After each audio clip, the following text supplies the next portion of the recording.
Hello, and welcome to Live Parkinson's, Live an Exceptional Life. I'm your host, Chris Kustanbauter, and I've been living an exceptional life with Parkinson's for the past 14 years. The mission of this podcast is to help as many people as possible living with Parkinson's lead a great quality of life. Today's topic is Parkinson's sleepless nights. Exercise for better sleep naturally. Hey everyone, it's Chris Kustanbauter. And, like many of you living with Parkinson's, I know the struggle of staring at the ceiling all night, tossing and turning, counting sheep until the cows come home, except the cows never seem to come home. But here's the thing. I'm not just someone trying to give you advice like a self-proclaimed expert. I've been battling Parkinson's for the past 14 years, and those sleepless nights were starting to take a toll. That's why I decided to take matters into my own hands and explore some natural solutions. And guess what? There is actually some surprising science behind how exercise can finally help us catch some of those much-needed Z's. So, if you're ready to ditch counting sheep and trade it in for sweeter dreams, then stick around. Now, in this episode, we're going to explore how exercise can be your secret weapon for a better night's sleep naturally. If you've listened to some of my other podcasts, particularly the ones I did on overcoming sleep challenges, you're probably aware that I've shared my struggles with sleep since I've been living with Parkinson's. My particular problem isn't falling asleep. I do that pretty easily, probably due to lack of sleep and being exhausted by the end of the day. No, my issues are more threefold. First, I have sleep apnea and need to use a CPAP machine to help me sleep well. Second, I wake up multiple times during the night to use the restroom or just to stare at the ceiling for a while. And then finally, I wake up at what I affectionately like to call dark 30, which is usually right around 3 a.m. So no matter what time I go to bed, there I am at 3 a.m. wide awake. So out of bed I go and off to do some other things. Now, does my story sound familiar? Do you have struggles with sleep due to your Parkinson's? Then hopefully this podcast will give you the tools and knowledge you need to get a better night's sleep, especially sleep naturally. Now, believe me, I've tried several sleep medications prescribed by my doctor that were short-lived because they caused what I call freaky dreams or some other unwanted side effects. So my doctor instructed me to stop using them. All right, so let's talk about what we'll be discussing in this podcast. I'll discuss the importance of sleep for overall health and well-being, especially for those living with Parkinson's, and how exercise can be a potential solution for sleep problems. Then we'll get into the meat and potatoes of the podcast and discuss the 4 different segments. We'll start with the science behind sleep and Parkinson's, where I'll cover the different stages of sleep and their importance, and discuss how Parkinson's affects sleep regulation in the brain. And I'll briefly touch on some of the other common sleep disorders like REM, sleep behavior disorder, or RBD, restless leg syndrome, and sleep apnea. Since I've already covered these in another podcast, I'm just going to give you a brief overview. Then we'll move into the power of exercise for sleep improvement, where I'll cover the physiological benefits of exercise, particularly looking at fatigue reduction, improved mood, and some other benefits that exercise can provide us with people living with Parkinson's. And then we'll talk about the different types of exercise for Parkinson's. We'll look at aerobic exercise, strength training, and some other types of exercise that can really provide a benefit. Then we'll move into exercise tips for better sleep, where we'll look at the optimal timing for exercise. We'll talk about warm-up and cool-down routines, and then talking about stretching and relaxation's role in sleep. And then finally, we'll talk about staying motivated with exercise, which is difficult for a lot of us, and that way we can achieve maximum benefits for sleep. Oh, by the way, also share a success story or two from others living with Parkinson's who have used the power of exercise to help improve their sleep quality. So if you're ready, let's dive in and start off with why sleep is so important to your overall health, especially with Parkinson's. So let's look at why sleep is so important to your overall health. First, it provides physical restoration for our bodies. During sleep, our bodies repair tissues, strengthens muscles, and boost our immune system to help fight off illness. Sleep is also essential for our cognitive functioning, for memory consolidation, learning and concentration. Poor sleep can lead to difficulty thinking clearly, making decisions, and focusing. So that's why I've been having difficulty thinking and focusing because of lack of sleep. My wife would probably tell you that decision making is just a deficiency of mine. Well, sleep's also involved in emotional regulation.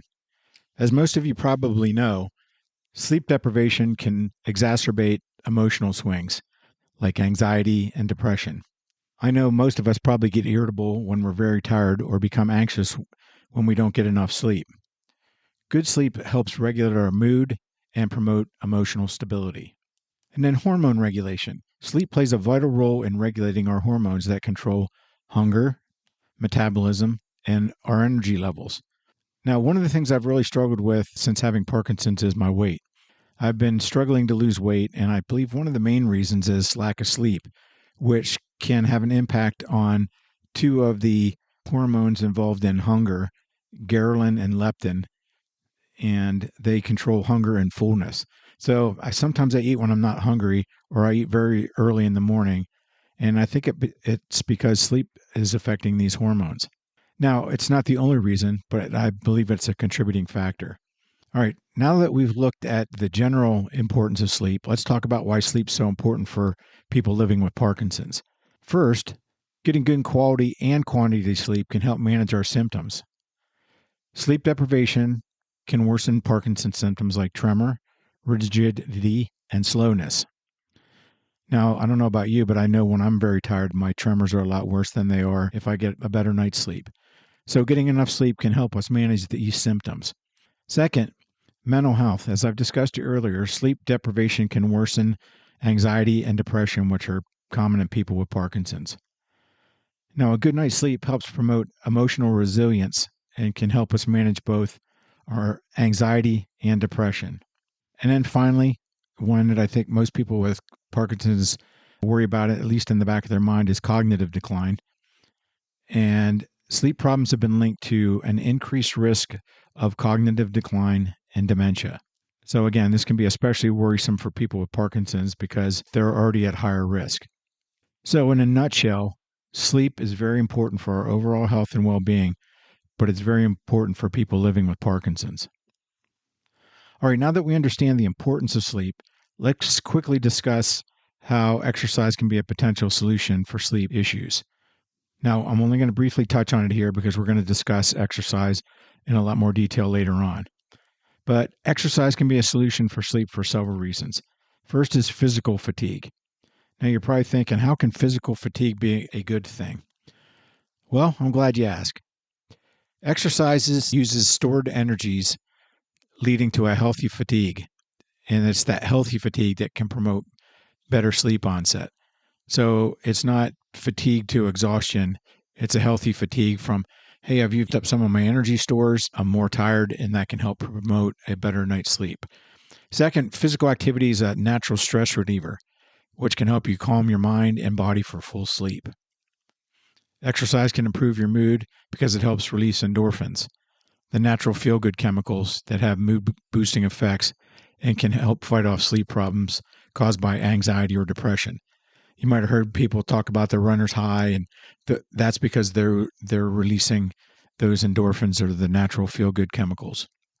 Exercise also helps regulate your sleep-wake cycle or your circadian rhythm. Most of you have probably heard about the circadian rhythm. And the circadian rhythm can help us fall asleep faster and help us stay asleep longer. Finally, exercise may promote deeper, more restorative sleep stages, leading us to feel more refreshed when we wake up. Now, it is important to note the exact mechanisms aren't fully understood, but the combined effects can have a significant impact on sleep quality for many people. All right, let's turn our attention to the science behind sleep and Parkinson's and start off looking at the different stages of sleep and why they're important. First, let's break it down into non-REM sleep, which has 3 stages. Stage 1 through 3, and then we'll talk about REM sleep for a total of 4 main sleep stages. It's important to note that each stage plays a crucial role in our overall physical and mental restoration while we're sleeping. Now, non-REM means that you're not in rapid eye movement as part of the sleep cycle. So as I mentioned, non-REM has 3 stages, and let's go through them and what they do. So stage 1, also called NREM1 because it's non-REM stage 1 sleep. Now, this is the latest stage of sleep and occurs when you're transitioning from wakefulness to sleep. So in stage 1, your muscle activity slows down, your brain waves begin to show a characteristic pattern, but it's real easy to be awakened during NREM1 stage of sleep. For example, this happens to me quite frequently. In fact, I'll doze off sitting on the couch or reading or watching YouTube videos, and I doze off very easily. But then my wife will say, "Chris, you're sleeping, go to bed." And I wake up very easily, but sometimes it takes me quite a bit of time to get moving. I guess I'm comfortable and I don't have the motivation to move, or I have the lack of motivation or drive from Parkinson's, whatever it happens to be. But I eventually wander off to bed and then quickly fall to sleep, where I start to enter stage 2 of non-REM sleep. And this is characterized by even slower brain waves. This also includes decreased muscle activity at this stage of sleep.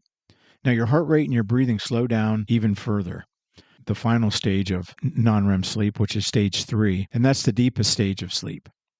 It's also known as slow wave sleep. In stage 3, your brain waves become very slow and very large. So think if you're in the ocean and you have these big waves coming in. So the crest is really high and then there's a big trough. So that's what we're talking about when we're talking about brain waves and being slow and large. Now, this is a stage where the body repairs tissues and strengthens the immune system. It's very difficult to wake someone up during this stage. You can think of this as deep restorative sleep. Well, Chris, it's nice to know all the stages of non-REM sleep, but why is it really important to you as a listener? Well, that's a great question. Non-REM sleep is needed for, first off, physical restoration, and getting to stage 3 is crucial for the physical repair and hormone release, and it's essential for muscle and tissue building. So we want to make sure that we get into stage 3, that deep restorative sleep, so that we're helping our bodies repair itself to repair muscle and tissue as well. The non-REM sleep also helps with memory consolidation. And what exactly does that mean? Well, NREM sleep helps consolidate memories and convert short-term memories into long-term memories. And then finally, non-REM sleep is going to help us with our energy regulation. Non-REM sleep helps us to regulate our hormones that control our energy levels, promoting a feeling of well-being when we wake up. So if we can get into the 3 stages of non-REM sleep, it's really going to provide some benefits to us. All right, let's move on from non-REM into REM sleep. Now, a lot of you may have heard of REM sleep, and REM stands for rapid eye movement. And it's during REM sleep that our bodies undergo distinct changes that are associated with several important functions. And we'll be discussing those in just a moment. But first, I wanted to share with you some data from an article entitled REM Sleep that was at sleepdoctor.com. The article states that it's clear that not getting enough REM sleep can negatively affect the body and the mind. Now, according to the article, the first 3 stages of non-REM sleep alternate with REM sleep about every 90 to 120 minutes, or about every hour and a half to 2 hours or so. The body cycles through each stage of sleep around 4 to 6 times during the course of the night. So it'll go through those 3 stages of non-REM sleep and then REM sleep and then start back at the beginning. Now, the first episode of REM usually starts about 90 minutes after you fall asleep. And then what happens during this stage is your brainwave activity, your vital signs, and your eye movement all increase during REM sleep. Now, the article goes on to state that during a typical night, 18 to 23% of sleep time is spent in REM sleep. So just slightly less than a quarter of the time. And the article goes on to cite a number of changes that our body goes through during REM sleep. First, eye movement. Your eyes tend to move rapidly from side to side during REM sleep. That's hence the term rapid eye movement. Your brain activity in REM sleep is similar to what it is while you're awake. So when you're in REM sleep, your brain activity is similar to if you are awake. Dreaming. Dreams can happen during any stage, but are more likely in REM sleep. And dreams in REM sleep may be longer, as well as more emotional, vivid, and strange. So if you remember, if you have vivid dreams or you wake up saying, I had the strangest dream, more than likely it was probably during REM sleep. Now, your breathing can also become faster and irregular. Paralyzed movement. During REM sleep, many muscles in the body become paralyzed. And researchers think that this temporary paralysis, which is called muscle atonia, keeps people from acting out their dreams. All right, let's return to some of the distinct changes and important functions that happen during REM sleep. Now, the first, as I mentioned earlier there, is dreaming. REM sleep is closely related to or linked with dreaming and is the stage where vivid and bizarre dreams occur. Memory consolidation. REM sleep plays a critical role in consolidating our memories. And in an article, REM sleep, what is it and why is it important, on sleepfoundation.org. And again, I'll put all these links to the resources in the podcast description. But they state that during REM sleep, your brain processes new learnings and motor skills from the day, committing them to memory, maintaining others, and deciding which ones to delete. So when you're learning new things and new motor skills, when you go to sleep, your brain's going to be able to process those. In addition is emotional processing. Now, according to the article, the brain processes emotions during REM sleep. Dreams, which are more vivid during REM sleep, may be involved in emotional processing. Now, the next thing is brain development, and I found this to be very interesting. So, according to the article, researchers hypothesize that REM sleep promotes brain development. Now, since newborn babies spend most of their time in REM sleep, they say there's evidence is that the animals born with less developed brains, such as human and puppies, spend even more time in REM sleep during infancy than those that are born with more developed brains, like horses and birds. So I thought that was very interesting, that brain development during REM sleep. So how much REM sleep do you need? The article states that we need only an average of about 2 hours of REM sleep per night.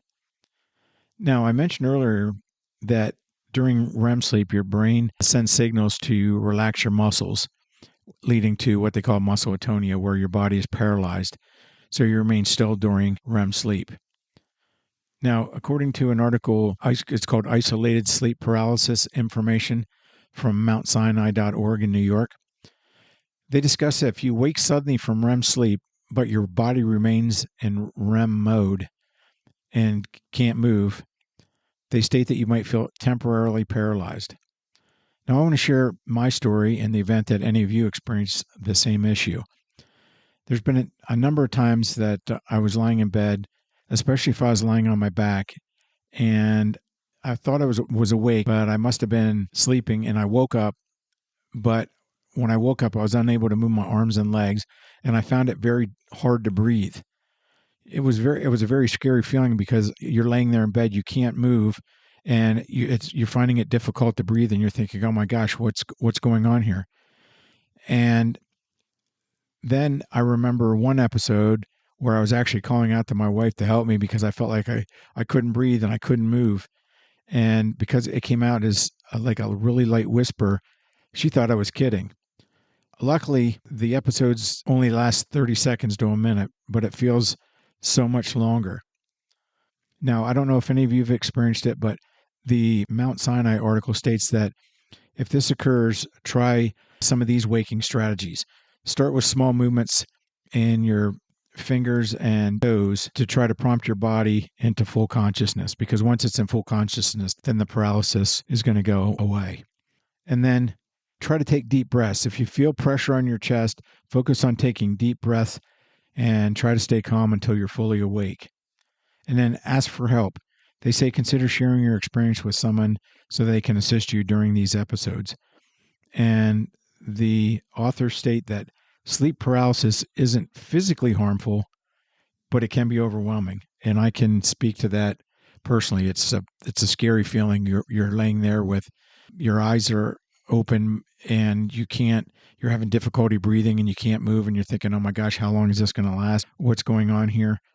And so it's nice to know that there's a name for it and there's some strategies to help you deal with it. But if you do experience sleep paralysis issues, please make sure to let your doctor know. They help me address the problem, and it's important to let your healthcare professional know about any sleep disturbances you're having, whether it's sleep paralysis or any other sleep disturbances. Okay, now that we know the different stages of sleep and their importance, I want to briefly touch on some common sleep disorders and Parkinson's. Or essentially, I'm just going to give you a quick description because I did a podcast called Parkinson's and the Sleep Spectrum, Demystifying 10 Disruptions and Unlocking a Restful Night's Sleep, where I went into great detail on each one.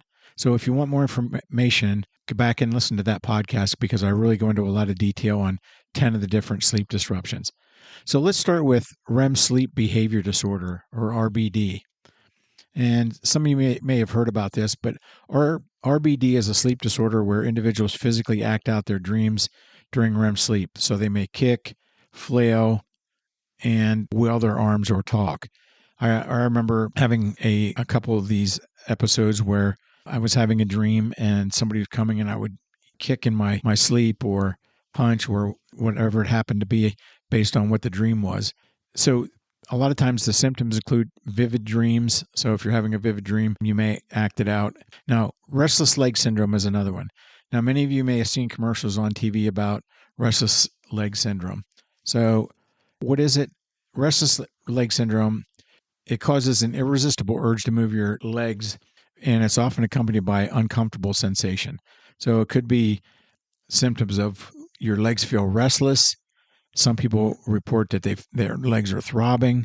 Some people feel like they've got this crawling sensation, and others talk about itching sensations in the legs while they're at rest. So that's what restless leg syndrome is, and there are medications out there. So if you believe you have restless leg syndrome, please make sure you talk to your healthcare professional, and they'll be able to help you out with that. Sleep apnea, and this involves repeated interruptions in breathing during sleep. Now, this is one I experienced, and I mentioned earlier, I use a CPAP machine to help prevent disruptions in my breathing while sleeping. Some of the symptoms include loud snoring, daytime fatigue, morning headaches, and irritability. That's how a lot of people come to be diagnosed with sleep apnea, is either their partner says that they're snoring very loud, or they're falling asleep at work, or have a lot of daytime fatigue because they're not sleeping well because their body keeps waking them as they go into a deeper sleep. All right, now that we know the different stages of sleep and common sleep disorders, let's briefly discuss how Parkinson's affects sleep regulation in the brain. Parkinson's disrupts sleep regulation in the brain primarily due to the loss of dopamine-producing neurons or brain cells, which can lead to insomnia and or REM sleep behavior disorder and daytime sleepiness. So it's the loss of the dopamine-producing cells that is going to lead to a lot of these different sleep disorders. Now that we understand the science behind sleep and Parkinson's, let's move on to the power of exercise for sleep improvement. And let's start off with some of the physiological benefits of exercise for sleep. Now, here's some of the benefits exercise can provide. We talked about the runner's high, endorphin release. Exercise triggers the release of endorphins, which can help us reduce stress and pain. So they're the natural feel-good chemicals. Now, according to several articles, there was one in healthline.com and Psychology Today, it's these natural chemicals that promote a sense of well-being and relaxation, contributing to better sleep. Reduce daytime sleepiness. Engaging in physical activity helps combat excessive daytime sleepiness, also known as hypersomnia. Now, according to an article, Exercising for Better Sleep, 5 Reasons It Works at healthline.com, exercise keeps you more alert during the day and less prone to falling asleep randomly, which sometimes is a problem that I have. And enhance slow wave sleep. Vigorous exercise, especially in the evenings, can enhance the day's sleep phases known as the slow wave sleep, which we talked about as being stage 3. Now, this is important in sleep quality, and it's beneficial for rejuvenation and recovery, according to the healthline.com. Now, fatigue and energy expenditures. During exercise, your body uses up energy stores like glucose and glycogen, and this creates a natural feeling of tiredness. So when your glucose is blood sugar, and when you exercise and you burn off all that blood sugar, and then it gets into the glycogen, which are the stored energy sources, if you start using those, it creates this natural feeling of tiredness, and that can make you more prepared for sleep later. Exercise also improves your body's ability to use oxygen, leading to better overall physical health and efficiency. And this can translate into feeling less fatigued throughout the day, promoting a stronger desire to sleep at night. So if you're not dozing off and taking naps and falling asleep during the day, it makes it a lot easier for you to fall asleep and stay asleep at night. So exercise can help make you feel less fatigued throughout the day and keep your energy levels up. And that way, by the time it's time for bed, you're tired and ready to go to sleep. And then finally, overall health or disruption reduction. Exercise can improve your overall health by managing your weight, lowering your blood pressure, and improving your cardiovascular health. Now, these improvements indirectly contribute to better sleep by reducing the risk of sleep disorders like sleep apnea. All right, now let's talk about some of the different exercises suitable for Parkinson's and some of the unique benefits each one provides. I've done a lot of these exercises, and I try to provide my personal perspective. Let's start with everyone's favorite aerobic exercise. Yes, it's designed to get your heart rate and your breathing up. So a lot of times when we say, hey, we're going to do some aerobic exercise, people go, oh. So why do we do aerobic exercise? Well, it improves heart health, and it's going to increase your stamina, reduce fatigue, and it's going to promote better sleep. So if you do aerobic exercise, it's instead of walking up the stairs huffing and puffing, you're going to build your stamina, and it's going to make it a lot easier for you to walk upstairs or just go for a walk in general.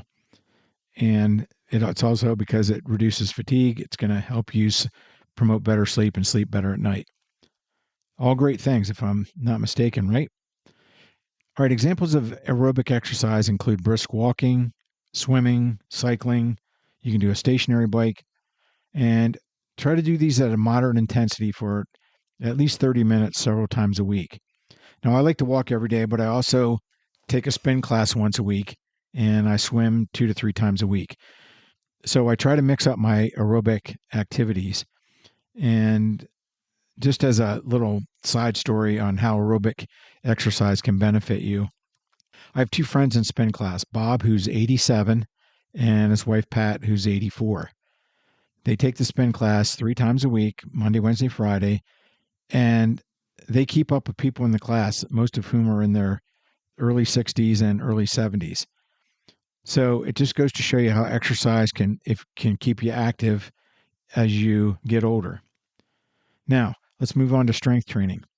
Now, when I say strength training, this usually makes everyone cringe because they think of the people in the gym lifting the heavy weights and dropping them down on the floor after the rep, and you hear the clanking and banging sounds. Well, like the Planet Fitness commercial with the bodybuilder saying, I pick things up and put them down. Strength training doesn't have to be like that. You don't have to go in and walk over to the dumbbell rack and pick up these 50 and 75-pound dumbbells. I use light weights, and I just do more repetitions. I'm just looking to keep my muscles toned and keep from losing muscle mass as I age. So strength training does not have to be lifting heavy weights. You can do lighter weights with more repetitions. And you can also even use household items. If you can't get to the gym, people use canned foods. You can use water bottles for doing curls and canned foods for shoulder presses. And then you can even use empty luggage for strength training, for doing squats and things like that, where at least it gives you some type of resistance.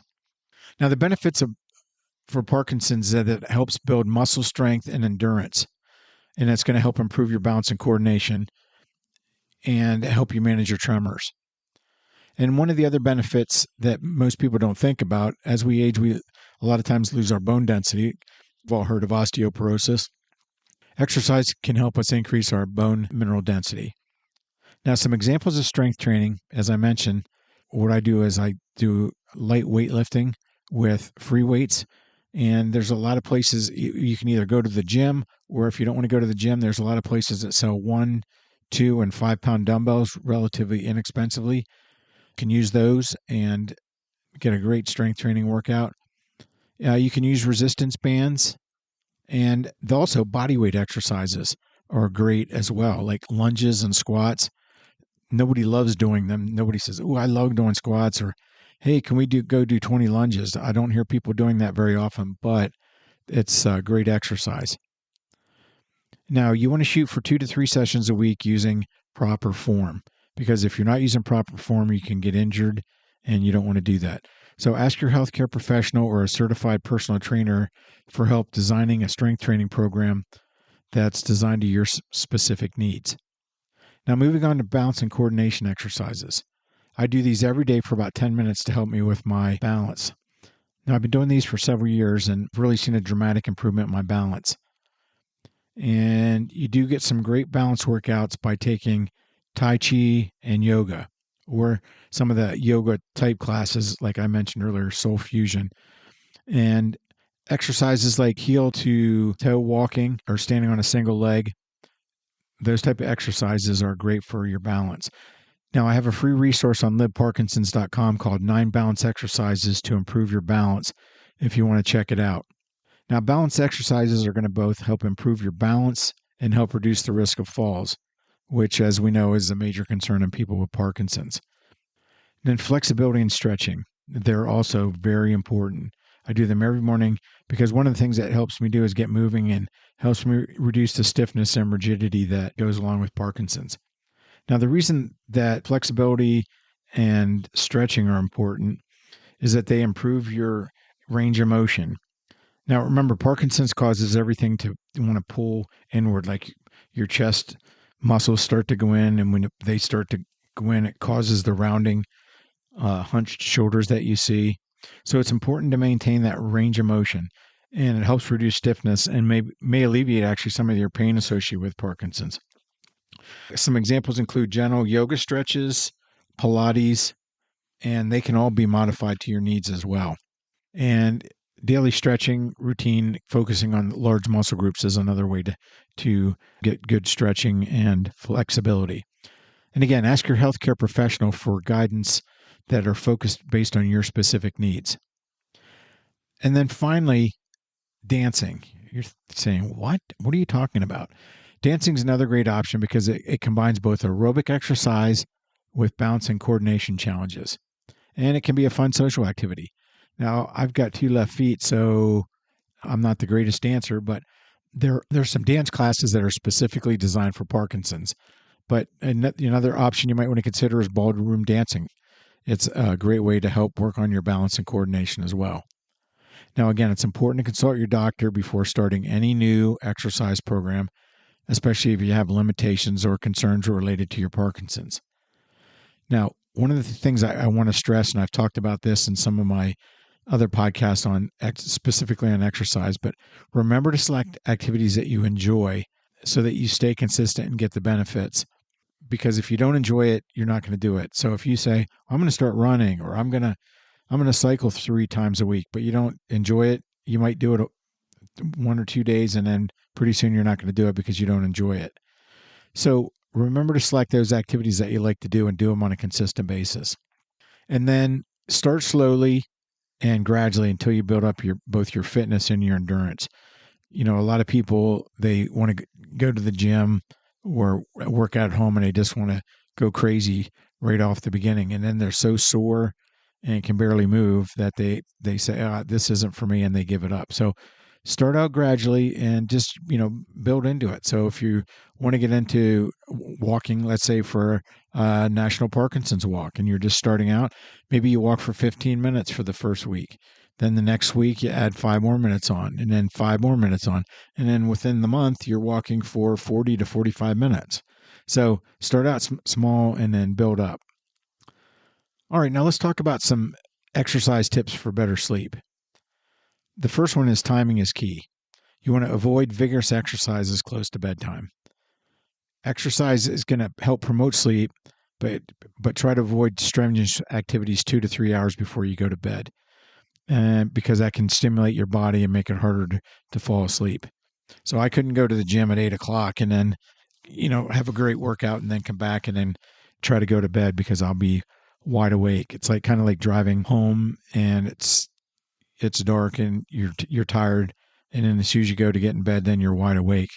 I'm sure many of you probably experienced that as well. Also, try to do moderate intensity exercises earlier in the day if possible. If not, at least several hours before hitting the proverbial hay. And then, secondly, find your exercise sweet spot. Try different workout times throughout the day to see what works best for you. Now, I mentioned before that I participate in a program called Momentum for People with Parkinson's, and they offer 3 classes in the afternoon and 2 in the morning. So Monday, Wednesday, Friday, the classes are at 2 o'clock in the afternoon, and Tuesday, Thursday, they're in the morning. And so because I have most of my energy in the morning, that's when I do attend the momentum classes for people with Parkinson's, because that's when it works best for me. But I also do all my exercise like walking, strength training, boxing, swimming, cycling in the morning, because again, that's when I have the most energy.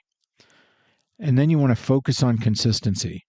Now, remember, regular exercise is going to be key, because exercise is crucial for helping to reap all the sleep benefits that exercise can provide. So build a routine. Try to schedule your exercise sessions like you would any other important appointment, because it's really going to help you stay consistent, and it's going to make exercise a regular part of your life. Now, remember, you can form a habit in 21 days. So if try to be as consistent as possible. And next thing you know, it becomes a habit and you're doing it all the time. And then listen to your body. Overdoing exercise can be counterproductive for your sleep. Listen to your body and don't go overboard and exert yourself. You should always feel pleasantly tired after workout, not completely exhausted and fatigued where you can barely get up off the couch or the chair. And then you always want to make sure that you warm up and cool down before and after your workout. And you say to yourself, well, what's the big deal? Why do I need to warm up and cool down? Well, the warm up is going to help your muscles get ready for exercise. And when you cool down, it helps to promote relaxation after exercise. And it also helps bring your heart rate down and your breathing back down. So, I mean, I've played a lot of sports in my life at a competitive level, and we always warmed up and cooled down. And that was the reasons why, because it's helpful for your joints and muscles to prepare them for the activity. And then it's helpful for your muscles and joints and to relax those muscles at the end of the workout. Also, try stretching before bed, because it can help reduce muscle tension, and stretching also helps promote relaxation. Now, here's a final bonus tip. Pair your exercise with some sleep hygiene habits. If you combine your exercise with healthy sleep habits, like creating a relaxing bedtime environment, so maybe you like the room really dark and you like it really cool, make sure you set up your relaxing bedtime routine. And then maintain a consistent sleep schedule. So try to go to bed at the same time and get up at the same time every day, even on the weekends and, yes, on vacation. And try to avoid caffeine and alcohol before bedtime, because they might act as a depressant at first and you fall asleep quickly, but then, alcohol, but then keeps waking you back up. And then you all know that caffeine's a stimulant, and it's going to make it more difficult for you to fall asleep. Now, combining exercise with sleep hygiene habits is going to help you improve both your sleep quality and quantity, because you're going to reap the benefits of when you exercise and then include those sleep habits. All right, let's move into our last segment on staying motivated with exercise. Let's start out with the elephant in the room when it comes to exercising with Parkinson's. It's the daily challenges that we all face. All right, let's identify the challenges and then talk about overcoming them. First, reduced mobility and stiffness can make movement difficult and limit our exercise options. Now, you may have woken up and have balance problems. When you have balance problems, that can increase the risk of falls, and it can make some exercises difficult or unsafe for that matter. Fatigue and low energy make it difficult to find the energy and motivation to exercise. And then tremors can interfere with managing pieces of equipment, making some exercises challenging or even dangerous. If you got tremors really bad and you're having trouble holding on to dumbbells, you don't want to be doing dumbbell presses over your head. So it can be very challenging. pain. Muscle pain and stiffness can make exercise uncomfortable, causing you not to want to participate. And then finally, depression and anxiety can decrease your motivation and make it difficult to start your exercise program. So people that are depressed might say, I just don't feel like doing it. And they have some apathy going on there as well. Now, remember to start slowly and gradually and increase the intensity. So like I said, don't go out and go all gangbusters on yourself, because you're going to be so stiff and sore in the next couple of days. You're going to say, why did I even try to exercise? I'm not doing this again. And then focus on activities that you enjoy. If they're fun and you enjoy doing them, you're going to get the consistency, and it's going to help make you stronger and more physically fit. Another thing you can do is work with a physical therapist. I recently just went to physical therapy, and they were great. They helped me incorporate some things into my exercise program based on my individual needs. So a physical therapist can create a personalized exercise program designed specifically for your needs and any particular limitations that you may have. They can also show you how to do the exercise safely and effectively. Now, you can also modify exercises. You can modify traditional exercises to meet your particular abilities. Now, for example, I told you I take a soul fusion and bar class. The instructor always discusses the move and then goes into several modifications that you can do, which really helps people like myself participate in the class and complete the exercise. And then focusing on consistency over intensity is more important to regular exercise. It's more important to exercise regularly, even at low intensity, than it is to push yourself too hard and injure yourself and simply get discouraged and quit. So remember, you're going to try to do at least 30 minutes of exercise at a moderate intensity several times a week. So again, and to stress this, is that it's more important to be consistent than it is to be intense. So try to make sure that you're doing exercises at a moderate activity level, but you don't have to go crazy with it.